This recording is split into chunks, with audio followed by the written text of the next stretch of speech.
Halo semuanya, selamat datang di channel 100 Alur Cerita. Pada kesempatan kali ini, kita akan membahas Machine Guide New Season Part 9.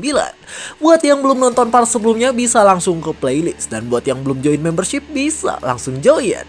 Dan tanpa berbasa-basi lagi, mari kita ke alur ceritanya.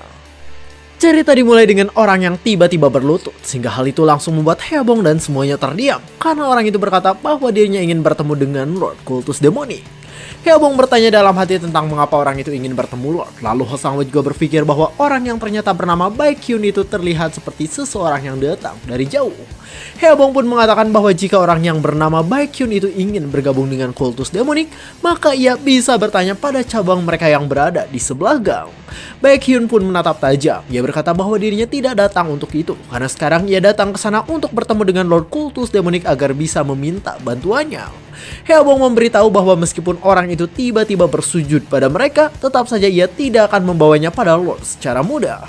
Baekhyun pun bersiap mengeluarkan sesuatu dari bajunya. Di sana ia mengeluarkan plakat yang didapatkan dari orang bertopeng sebelumnya, sehingga membuat Heobong terkejut ketika melihatnya.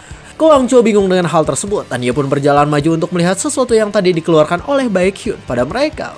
Ko Hangcho pun kaget bukan main, dan dengan rasa kagetnya ia pun berkata bahwa itu adalah sesuatu yang mustahil. Scenes pun berganti ke Kultus Heavenly Demon yang berada di cabang Kaifeng. Di aula utama latihan tempat tersebut terlihat ada orang yang bertarung sehingga menyebabkan efek yang cukup luar biasa.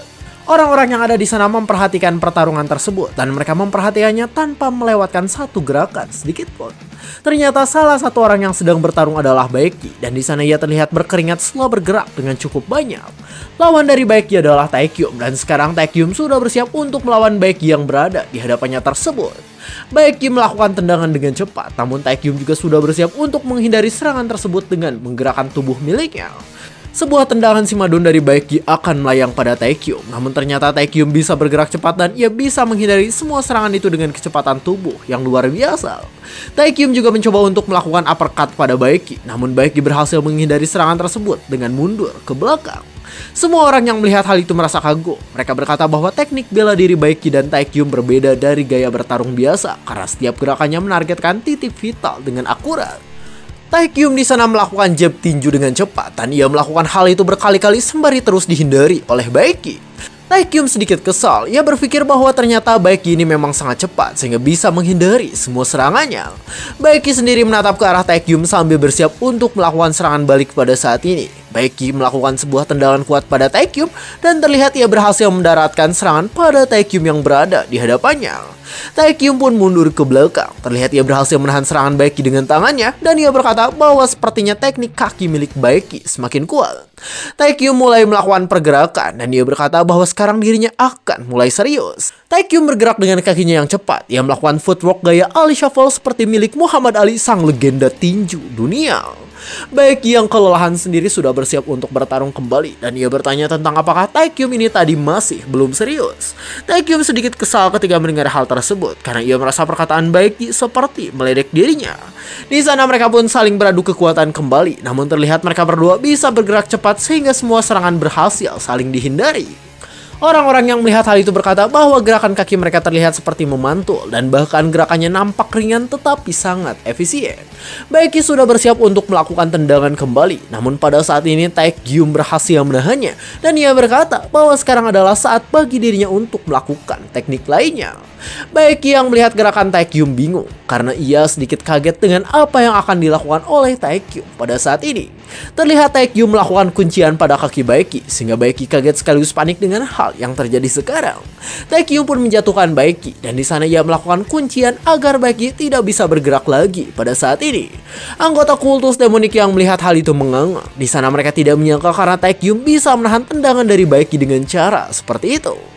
Taekyum sendiri menggertakkan giginya. Ia berkata agar Baekhy menyerah, karena jika terus melawan, mungkin kaki milik Baekhy ini akan segera patah. Tubuh Baekhy bergetar kesakitan, dan dengan tatapan panik ia berpikir bahwa jika terus seperti itu maka lututnya pasti akan terluka. Taekyum pun sekarang kaget, karena ternyata Baekhy sudah bersiap untuk melakukan serangan kembali dengan kaki satunya lagi. Taekyum bingung, dan di sana ia tidak mengerti dengan mengapa Baekhy ini bisa bergerak meskipun sudah terkena kuncian milik dirinya. Baekhy berputar karena menggunakan teknik capoeira, dan hal itu membuat Taekyum terpukul mundur ke arah atas. Taekyum pun mendarat dengan benar dan ia di sana sedikit kesal karena ternyata Baekhyun berhasil meloloskan diri dengan cara seperti itu. Semua orang yang menonton juga ikut terkagum ketika melihat Baekhyun yang berhasil lolos. Di sana pun mereka bertanya-tanya tentang bagaimana bisa Baekhyun bisa lolos dari kuncian yang mematikan seperti itu.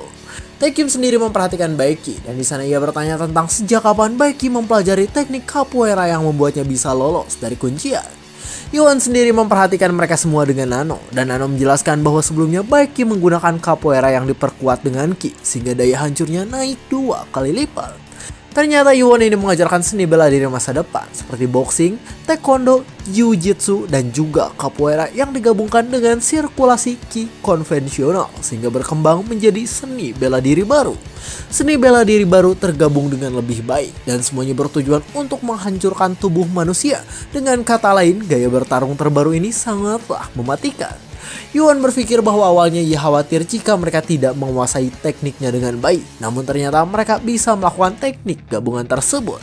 Yuan memperhatikan Taekyum dan ia berpikir bahwa Taekyum ini dikhususkan dalam boxing dan juga jiu-jitsu untuk sementara.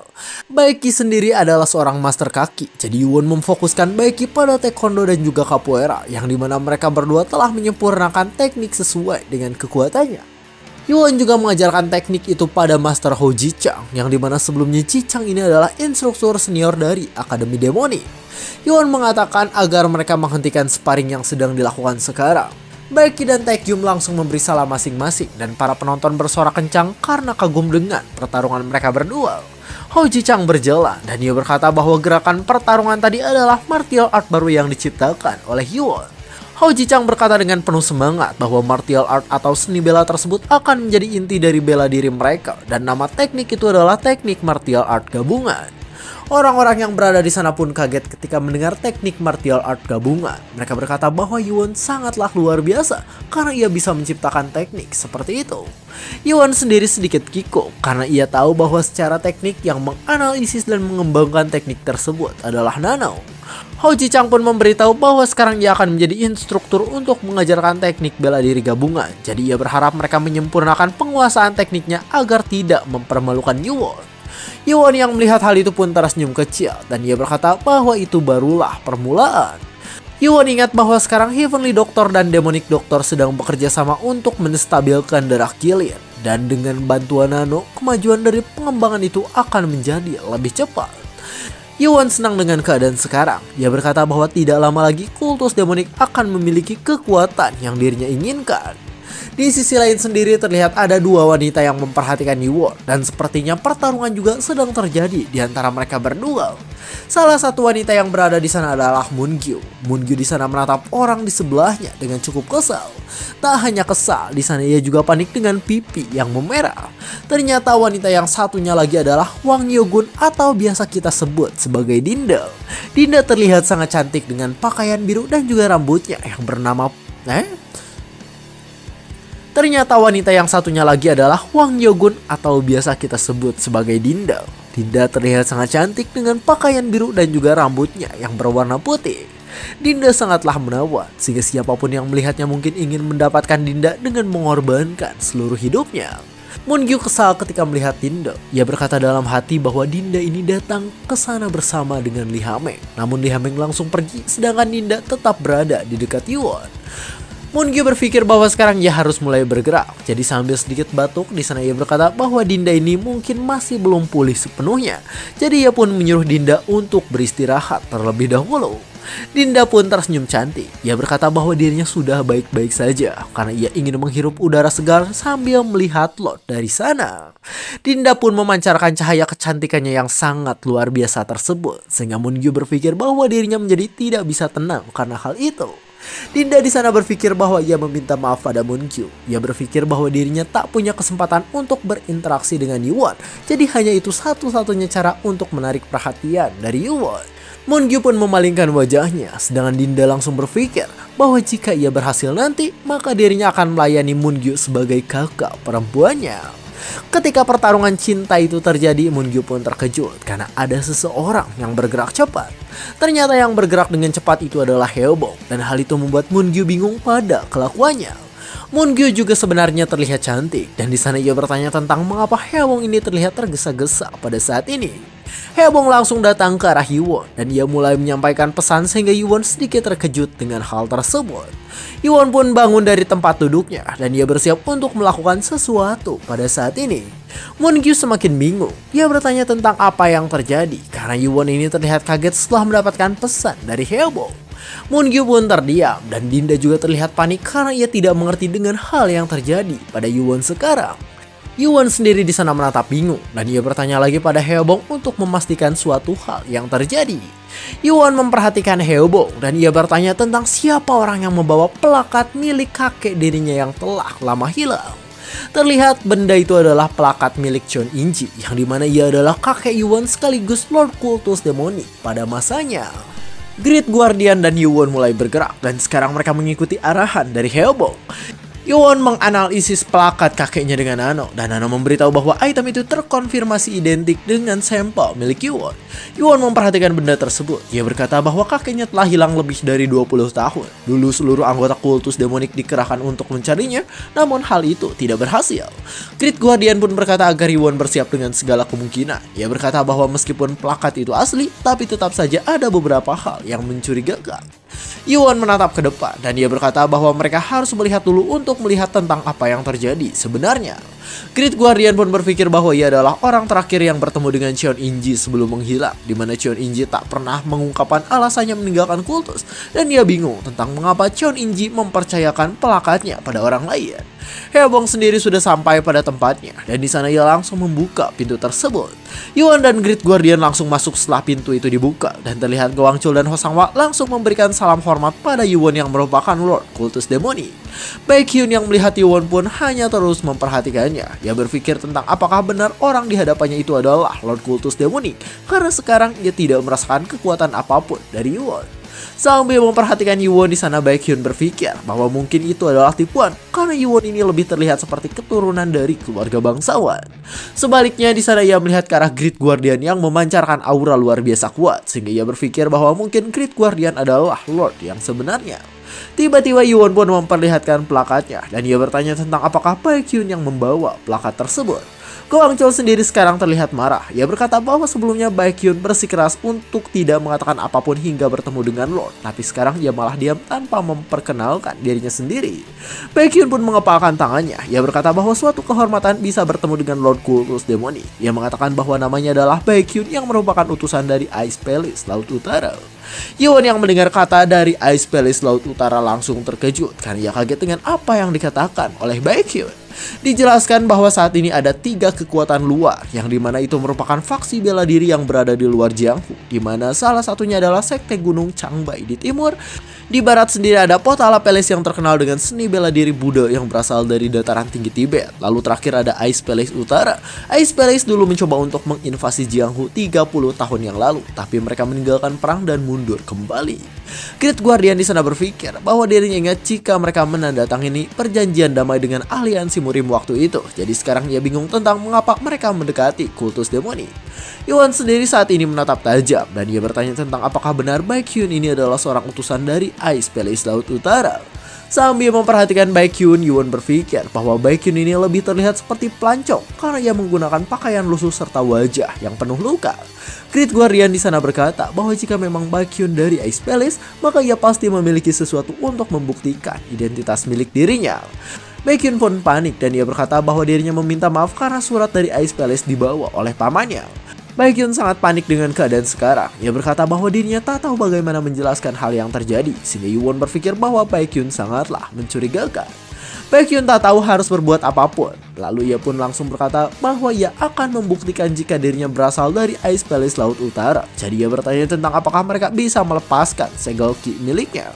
Segel ki-nya pun dilepaskan. Terlihat Baekhyun menarik nafasnya dalam-dalam dan ia mengeluarkan hawa dingin dari tubuhnya.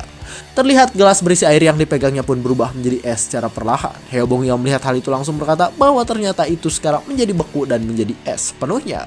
Baekhyun menghela nafas. Ia berkata bahwa dirinya bisa menggunakan Ice White Divine Palm untuk menunjukkan identitasnya. Jadi mengapa tadi ia malah panik dan membuat banyak kecurigaan. Namun sekarang Baekhyun malah terlihat bingung karena ternyata apa yang ada di hadapannya tak sesuai dengan apa yang dirinya pikirkan. Terlihat Haebong, Yuwon, dan Great Guardian menatap dingin karena mereka masih tidak percaya dengan apa yang dilakukan oleh Baekhyun barusan. Baekhyun pun bertanya dalam hati tentang mengapa mereka masih belum percaya, padahal tadi ia sudah menunjukkan ice teknik milik dirinya. Tiba-tiba saja Yuwon pun memegang meja di hadapan Baekhyun, sehingga Baekhyun memperhatikan lengan miliknya. Dengan cepat Yuwon pun membuat meja tersebut menjadi es sepenuhnya, sehingga Baekhyun terkejut ketika melihat hal tersebut.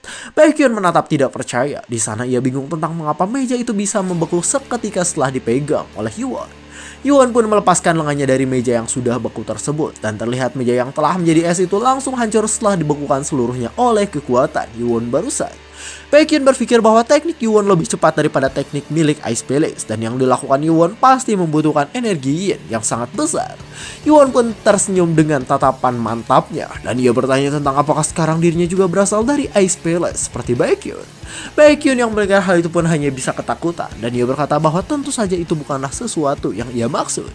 Baekhyun bertanya tentang bagaimana Yuwon bisa memiliki energi yin sebesar itu. Lalu Yuwon langsung menjawab bahwa yang dilakukan Baekhyun bukanlah hal yang sulit. Hyeobong sendiri langsung mengkeretak tangannya, dan dia berkata bahwa mereka memiliki cara yang lebih mudah untuk membuat Baekhyun bicara, karena dari tadi Baekhyun ini sudah mencurigakan. Baekhyun pun langsung mencoba untuk menenangkannya. Ia berkata bahwa orang yang menguasai Ice White Divine hingga puncaknya maka akan memiliki rambut putih perak karena internal ki-nya. Tapi terlihat sekarang rambut Baekhyun masih hitam. Lalu ia berkata bahwa dirinya belum menguasai puncaknya, namun jika ia meningkatkan levelnya sekarang maka itu bisa berubah. Yuwon pun bertanya pada Great Guardian tentang hal tersebut. Lalu Great Guardian berkata bahwa ia tidak tahu tentang hal itu. Great Guardian berpikir bahwa Hwani mungkin mengetahui hal tersebut, tapi saat ini Hwani sedang berada di cabang utama kultus demonik yang bertempat cukup jauh. Great Guardian pun mengatakan bahwa mungkin Wang Jin mengetahui hal tersebut, karena Wang Jin adalah tokoh penting di aliansi Murim 30 tahun yang lalu. Yuwon pun menyuruh Hyeobong untuk memanggil Wang Jin, sehingga Hyeobong langsung bersiap untuk melaksanakan perintah tersebut. Baekhyun yang mendengar kata Wang Jin terkejut. Ia berpikir bahwa dirinya mendengar rumor jika Wang Jin yang merupakan salah satu warrior terkuat Jianghu bergabung dengan kultus demonik, dan ia tak menyangka karena itu adalah benar. Sambil memperhatikan Yuwon di sana, Baekhyun pun berpikir bahwa kultus demonik memiliki 2 dari 5 warrior terkuat, sehingga hal itu menjadikan kultus demonik memimpin daripada faksi lainnya di Jianghu. Yuwon sendiri di sana menghela nafas, dan dia berkata agar Baekhyun membuktikan dirinya. Baekhyun langsung bersiap untuk mengumpulkan tenaganya dengan kedua tangan. Terlihat di sana ia berfokus pada kekuatannya. Ia berkata dalam hati bahwa dirinya tak mempelajari teknik Ice White Divine untuk membuktikan identitasnya, tapi sekarang hanya itulah satu-satunya cara yang ia miliki. Ko Wang-chol yang melihat hal itu pun sedikit takjub, karena ia sekarang sedang melihat perubahan dari seseorang yang berasal dari Ice Palace. Terlihat saat ini rambut hitam milik Baekhyun mulai berubah menjadi perak, dan Baekhyun menatap fokus ketika melakukan hal tersebut. Ho Sang-hwa pun berkata bahwa kulitnya berubah menjadi putih pucat, dan sekarang rambut Baekhyun juga menjadi perak hingga ke akar-akarnya. Yuwon yang melihat Baekhyun seperti itu pun berkata bahwa itu menakjubkan. Ia berpikir bahwa transformasi ke rambut perak menambah aura yang misterius. Setelah melakukan hal tersebut, Baekhyun pun mulai berhenti, dan di sana ia bertanya tentang apakah mereka tadi telah melihat hal tersebut. Yuwon pun mengangguk, dan di sana ia pun berpikir tentang apa yang akan dilakukannya pada saat ini. Ketika melihat Yuwon di sana, Baekhyun pun berpikir bahwa sikap Yuwon telah berubah. Ia berkata bahwa jika Wang Jin membantunya, maka mungkin ia pasti bisa meminta bantuan dari Yuwon dengan pelakat milik Chon Inji. Hyeobong pun berkata bahwa sekarang Wang Jin sudah sampai di sana. Baekhyun yang mendengar hal itu langsung senang, dan ia berpikir bahwa dirinya tak menyangka karena bisa bertemu dengan Wang Jin yang merupakan salah satu orang terkuat di Jianghu. Baekhyun sendiri saat ini malah terlihat bingung dengan apa yang terjadi. Ternyata Wang Jin datang bersama dengan Dinda, dan Wang Jin langsung bertanya tentang apakah Yuwon ini memanggil dirinya. Dinda sendiri sekarang datang ke sana, dan Baekhyun berpikir bahwa ternyata Dinda memiliki energi yin yang sangat besar hingga rambutnya menjadi putih permanen. Baekhyun benar-benar pusing dengan keadaan sekarang. Ia berpikir bahwa itu adalah kali pertamanya melihat orang dengan energi yin sebesar itu, sehingga sekarang ia kehilangan harapan untuk meyakinkan kultus demonik. Baekhyun pun bertanya tentang siapa sebenarnya Dinda, karena tanpa menguasai Ice White Divine maka itu seharusnya tak mungkin terjadi. Hyeobong sendiri bingung, dan ia bertanya tentang mengapa hal itu tak mungkin terjadi.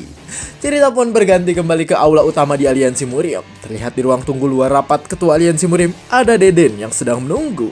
Dan Jusyong atau yang kita panggil Deden ini sekarang sedang berpikir bahwa timingnya tidak pas, karena sekarang Aliansi Murim sedang mengalami kerugian sehingga mungkin tak bisa membantu Ice Palace. Deden di sana berpikir bahwa sudah hampir sejam sejak ia memberikan surat dan belum ada jawaban, padahal mereka tidak memiliki banyak waktu. Di dalam ruang aliansi Murim sendiri sekarang terlihat rusuh seperti biasanya, di mana salah satu dari mereka berkata bahwa itu adalah masalah yang terlalu berbahaya. Moyong berkata bahwa ia setuju dengan pendapat Hong dan ia bertanya tentang mengapa ada makhluk mengerikan yang disegel pada Ice Palace. Ketua aliansi Murim yang mendengar hal itu terdiam karena ia tidak tahu dengan hal apa yang harus dikatakannya. Hong pun mengatakan bahwa ketua aliansi Murim tak boleh meremehkan situasi tersebut karena ia tahu bahwa Dragon Turtle yang muncul di Ice Palace adalah monster dari zaman kuno. Terlihat yang menginvasi Ice Palace adalah monster kura-kura dengan kepala 3 yang mengerikan, dan monster ini memiliki kekuatan yang melampaui manusia di dunia. Dan cerita pun bersambung. Ternyata monsternya adalah Dragon Turtle, yang dimana itu adalah kura-kura dengan kepala 3 naga. Ukurannya segede bagong ya guys ya. Lihat aja manusianya jadi pada cilik, dan mungkin ya bisa diinjak langsung kebantai semua cuy. Langsung rata gitu sekali tincak. Dan untuk pelajaran yang bisa diambil dari cerita kali ini ialah agar kita tidak sombong, karena di atas langit masih ada langit. Seperti Baekhyun yang mencoba menunjukkan kehebatannya, tapi ternyata orang-orang di kultus demonik lebih GG gaming. Dan mungkin segitu saja. Jangan lupa join membership. Saya 100 alur cerita. Terima kasih telah menonton sampai akhir dan sampai jumpa di kesempatan berikutnya.